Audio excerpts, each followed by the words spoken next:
analitika. Dalam pokok bahasan trigonometri analitika, kita akan membahas 5 subpokok bahasan. Yang pertama adalah rumus jumlah dan selisih dua buah sudut.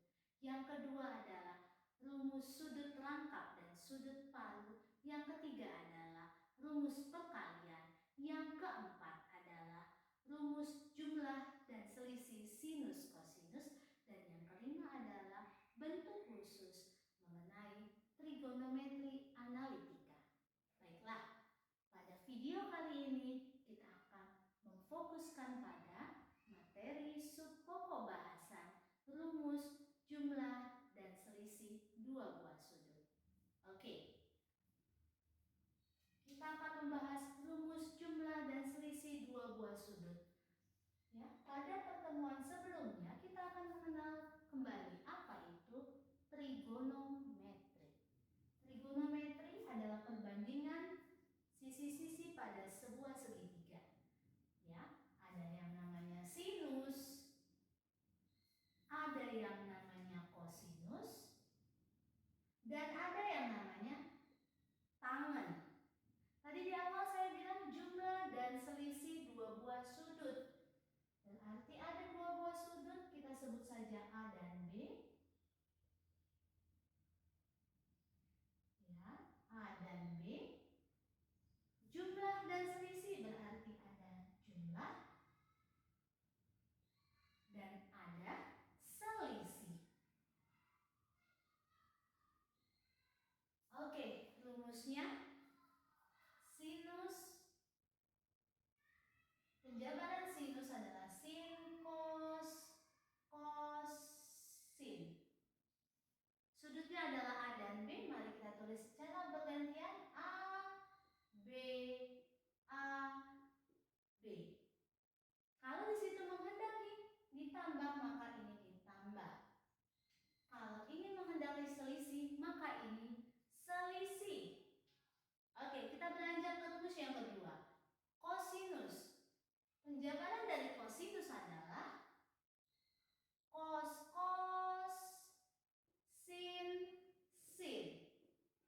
Sudutnya A dan B, maka di sini kita tulis A, B, A, B. Kalau menghendaki penjumlahan dua buah sudut, maka penjabarannya akan menjadi pengurangan. Apabila di situ menghendaki selisih, maka penjabarannya menjadi penjumlahan. Oke, kita beranjak ke rumus yang ketiga. Tangen.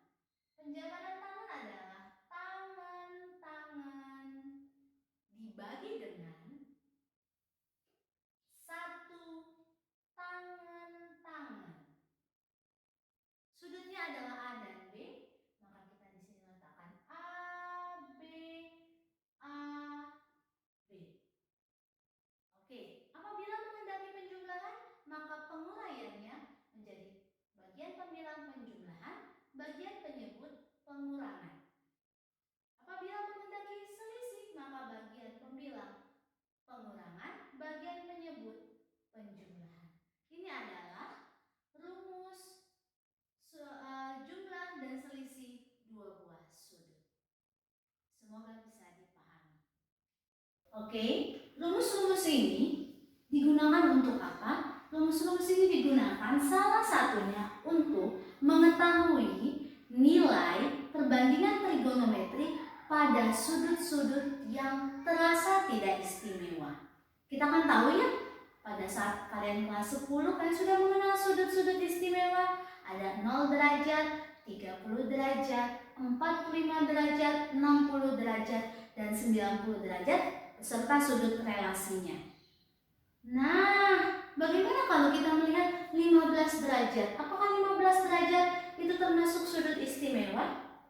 Dia akan terasa istimewa bila kita menggabungkan dua buah sudut istimewa. Contoh, kita akan mencari sinus 15 derajat. Tadi saya sampaikan di awal, 15 derajat akan terasa istimewa bila kita menggabungkan dua sudut istimewa. Sudut apa saja? Ya, boleh 60 dan 45. 60 itu sudut istimewa, 60 derajat sudut istimewa. 45 derajat juga sudut istimewa. Dia akan terasa istimewa lagi untuk 15 derajat bila kedua sudut itu kita kurangi. Ya, sehingga sinus 15 derajat bisa dipandang sebagai sinus 60 derajat dikurang 45 derajat. Oh, berarti sudah mirip nih pakai rumus ini. A-nya adalah 60 derajat, B-nya adalah 45 derajat. Mari kita praktekkan rumus itu ke soal ini. Sin, penjabarannya sin adalah sin, cos, sin. Sudutnya apa saja? 60 dan 45. 60 derajat, 45 derajat, 60 derajat, 45 derajat. Yang menghendaki selisih atau penjumlahan? Selisih, berarti karena sinus dia tetap selisih. Oke, sin 60 derajat. Setengah akar 3 dikali cos 45 derajat. Setengah akar 2 dikurangi dengan cos 60 derajat itu setengah, sin 45 derajat itu setengah akar 2. Sehingga kita dapatkan setengah kali setengah yaitu 1/4. Akar 3 dikali akar 2 yaitu akar 6 dikurang 1/4 akar 2. So, bisa kita tulis dengan 1/4 akar 6 dikurangi dengan akar 2. Ya, 15 derajat jadi 60 kurang 45. Makanya rumus ini bisa kita terapkan. Oke, contoh soal yang kedua. Cos 40 derajat dikali cos 5 derajat dikurang sin 40 derajat dikali sin 5 derajat. Oke, 40 derajat dan 5 derajat bukan merupakan sudut istimewa. Lalu bagaimana cara menyelesaikan soal ini? Ingat lagi, oh ini cos kurang sin. Oh, ini adalah penjabaran dari rumus cos.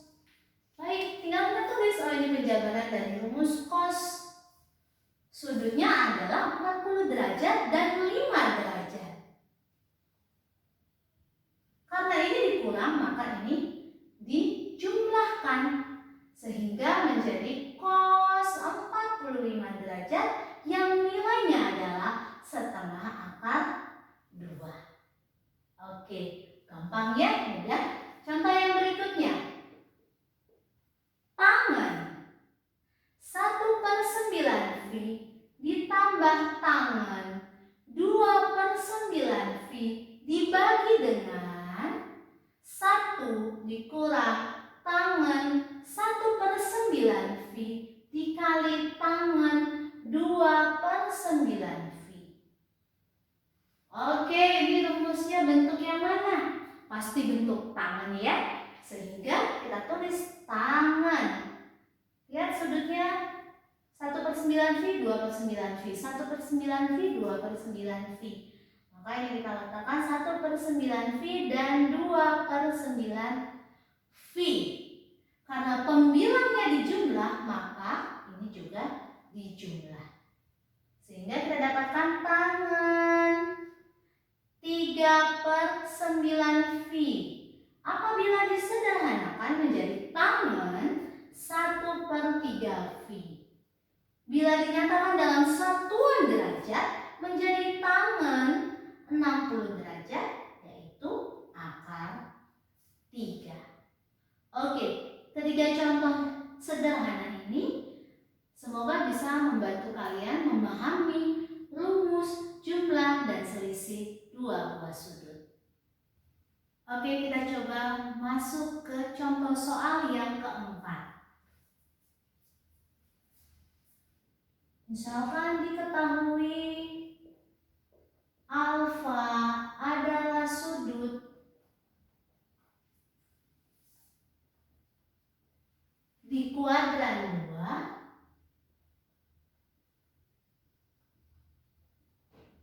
kemudian beta adalah sudut lancip.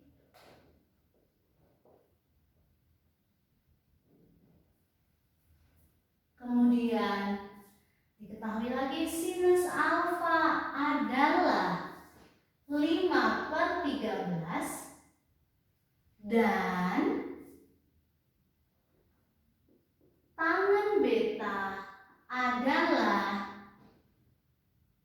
2/5, maka tentukan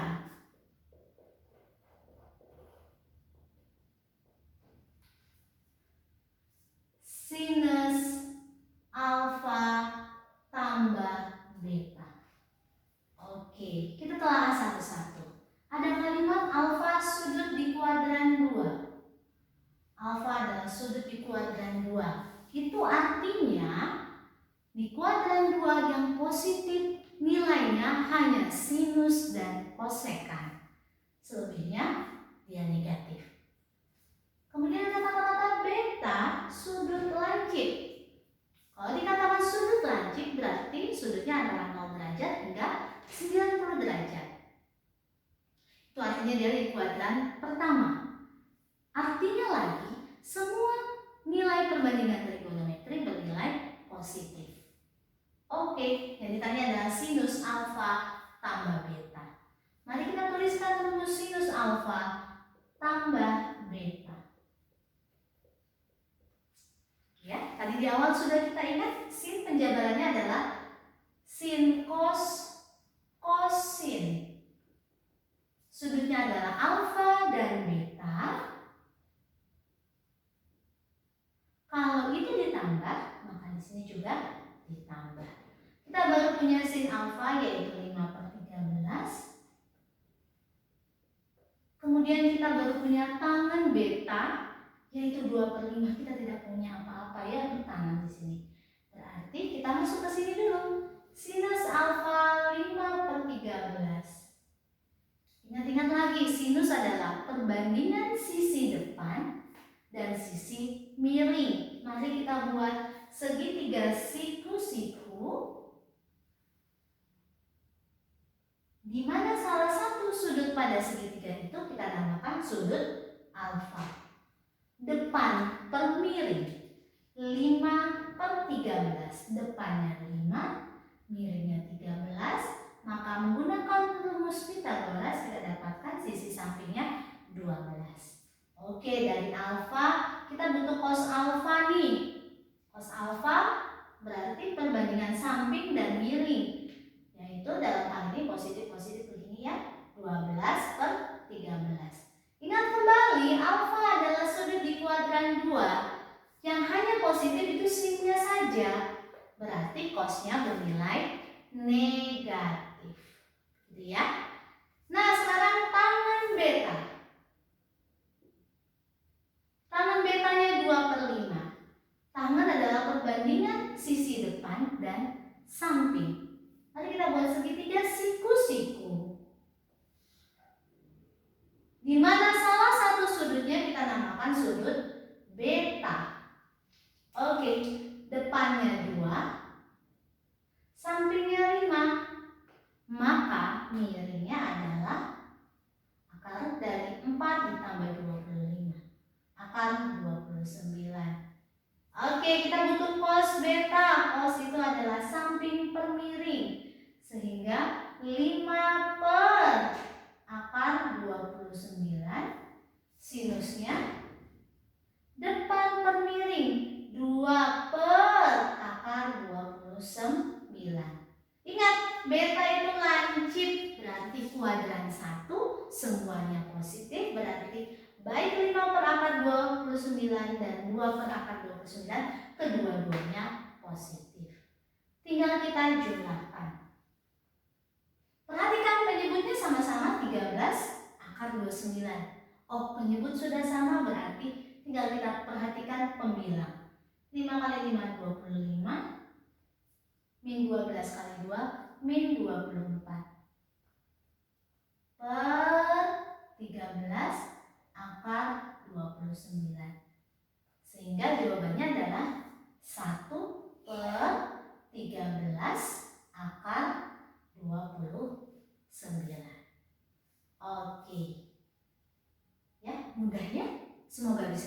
dipahami. Yuk kita beranjak ke contoh soal yang ke-5.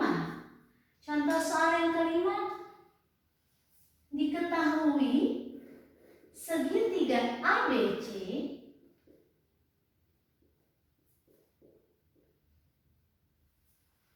di mana sinus A sama dengan 3/5.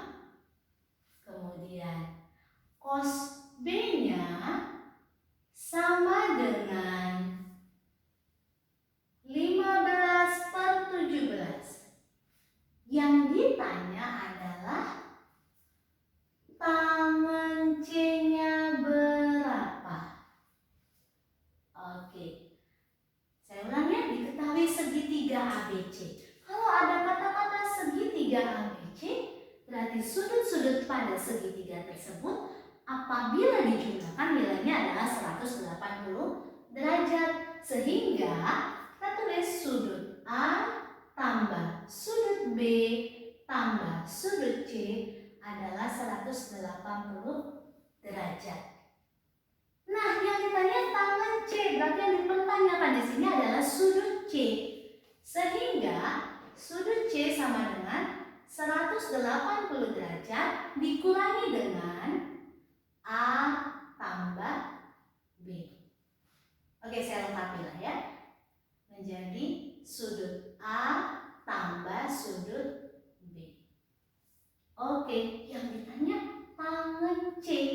Berarti ini kita ganti menjadi tangen C sama dengan tangen 180 derajat dikurang A tambah B. Oke, tangen 180 derajat dikurang A tambah B. Ingat-ingat lagi materi sudut berelasi waktu kalian duduk di kelas 10. Ini menunjukkan 180 kurang A tambah B, menunjukkan di kuadran 2. Bagaimana nasib nilai tangen di kuadran 2? Di kuadran 2 yang positif hanya sinus, berarti tangen bernilai negatif. Sehingga tangen C ini nilainya adalah negatif tangen A tambah B. Gitu ya. Jadi mau melihat sudut berelasinya 180 derajat kurangnya tidak perlu ditulis lagi ya. Jadi ternyata nilainya ini negatif. Nah, kita gunakan rumus penjabaran tangen. Oke, negatif. Penjabarannya tangen. Tangen per 1 tangen. Sudutnya A sama B. AB. AB. Kalau dia ditambah, maka ini ditambah, yang ini dikurang. Oke. Agar dia aman, kita kurangi saja ya. Oke, kita nggak punya tangen abu. Kita punyanya sin A. Mari kita bentuk segitiga siku-siku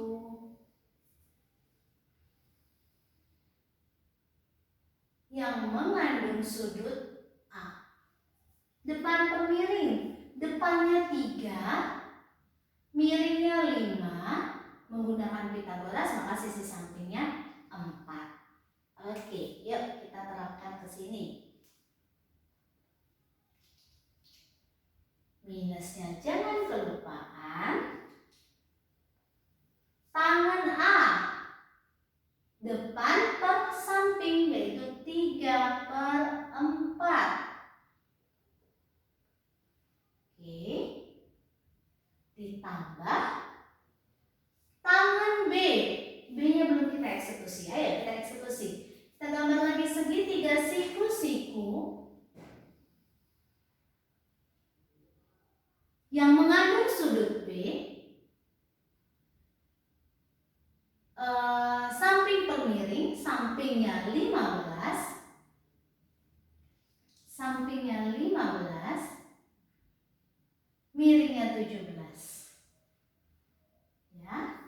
Sampingnya 15, miringnya 17. Maka di sini menggunakan Pitagoras Sisi depannya adalah 8. Sehingga tangan B nilainya depan per samping, yaitu 8 per 15.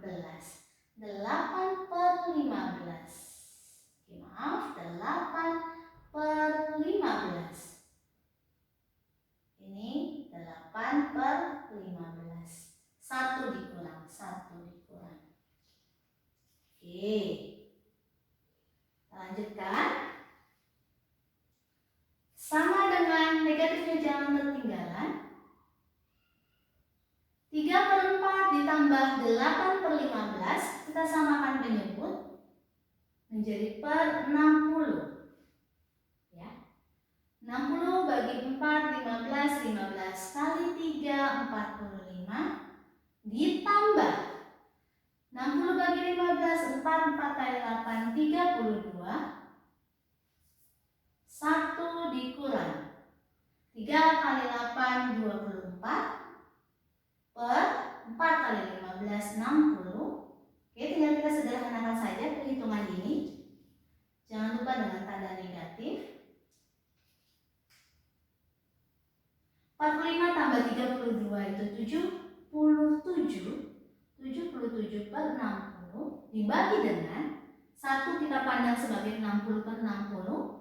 60 per 60 dikurang 24 per 60, kita dapatkan 36 per 60. Penyebutnya sama-sama 60, sesama penyebut kita kali 60, sehingga jawabannya adalah negatif 77 per 36. Oke, ya. Contoh-contoh soal seperti ini. Abu, bagaimana kalau ini ditanya sin? Ya sudah, tinggal jabarkan pakai rumus sin. Bagaimana kalau ditanya ini cos? Ya silakan dijabarkan pakai rumus cos. Oke. Sehingga kita dapat negatif 77 per 36. Oke. Semoga bisa dipahami ya. Contoh soal berikutnya, kita simak baik-baik soalnya. Diketahui cos A dikurang B adalah setengah akar 3. Sin A dikali sin B adalah setengah. A dan B sudut lancip tentukan. Pertanyaannya A, cos A kali cos B. Pertanyaannya B, cos A ditambah B. Oke, kita cermati dari yang pertama. Diketahui yang pertama, cos A kurang B adalah setengah akar 3. Oke, kita sudah tahu penjabarannya cos, yaitu cos sin. Sudutnya adalah A dan B. A, B, A, B. Dikurang maka dia dijumlah. Nilainya adalah setengah akar 3. Kemudian lihat diketahui berikutnya, yaitu sin A kali sin B. Setengah. Sin A kali sin B. Oh, ada unsur sin A kali sin B, yaitu setengah. Sehingga, saya ulangi, cos A cos B ditambah sin A sin B sama dengan setengah akar 3. Di sini ada unsur sin A kali sin B sama dengan setengah. Maka kita tulis di sini setengah. Cos A kali cos B ditambah dengan setengah sama dengan setengah akar 3. Yang ditanya cos A kali cos B. Ya, ada unsur cos A kali cos B di sini. Kita sudah temukan, sehingga cos A kali cos B sama dengan setengah akar 3 dikurangi dengan setengah. Oke, pertanyaan yang A sudah terjawab. Ya, ini pertanyaan yang A sudah terjawab. Kita beranjak ke pertanyaan yang B, yaitu cos A tambah B. Ya, kita tinggal jabarkan saja. Cos A tambah B sama dengan cos sin. Sudutnya adalah A dan B. A, B. Karena ini ditambah maka ini dikurang. Oke, cos A cos B. Kita sudah dapat ini 3 kurang setengah. Dikurang dengan sin A sin B, sudah dapat ini setengah. Sehingga setengah akar 3 negatif setengah dikurang setengah menjadi negatif 1. Sehingga jawabannya cos A kurang. Saya ulangi, cos A tambah B yaitu setengah akar 3 dikurang 1. Oke, kita masuk ke contoh soal yang terakhir mengenai pembuktian. Mirip dengan materi pada KD pertama ya, trigonometri yang bersama trigonometri, tentang pembuktian identitas trigonometri. Ini juga sama. Buktikan kebenaran cos A ditambah B dibagi dengan negatif sin A dikali cos B sama dengan tangan B dikurangi kotangan A. Oke, kita akan menjabarkan ruas sebelah kiri dulu ya. Kita tulis ulang ruas sebelah kiri. Cos A tambah B dibagi dengan negatif sin A dikali cos B. Cos A tambah B kita jabarkan menjadi cos sin sin. Sudutnya A dan B, AB ditambah maka dikurang dibagi dengan negatif sin A kali cos B. Oke, pengurangan pecahan berarti penyebut ini untuk bagian cos A cos B dan juga berfungsi untuk bagian penyebut sin A sin B. Mari kita pecah. Sehingga cos A cos B dibagi dengan negatif sin A cos B dikurang dengan sin A kali sin B dibagi dengan negatif sin A cos B. Oke, kita lihat hasil pembagiannya. Cos A dibagi negatif sin A. Kenapa dibagi dengan cos B? Karena harus sudut yang sepadan. Cos dibagi sin, ingat-ingat materi identitas trigonometri, cos per sin menjadi kotangan sehingga menjadi negatif kotangan A. Cos B bagi cos B itu 1 dikurang sin A dibagi negatif sin A. Sorry, ini tadi dikurang ya, dikurang sin A dibagi negatif sin A menjadi negatif 1. Sin B dibagi cos B menjadi tangan B. Oke, sehingga negatif kotangan A ditambah tangan B. Coba kita lihat apakah ruas kanannya sudah sesuai. Tangan B kurang kotangan A. Oh, sama aja, menginginkan tangan B ditulis terlebih dahulu dikurang kotangan A. Oke, mari kita akhiri dengan kata terbukti. Oke, semoga dengan contoh-contoh soal yang sudah kita bahas dapat kalian pahami. Semoga materi ini bermanfaat. Terima kasih untuk waktu kalian yang kalian sempatkan untuk menonton video ini. Terima kasih.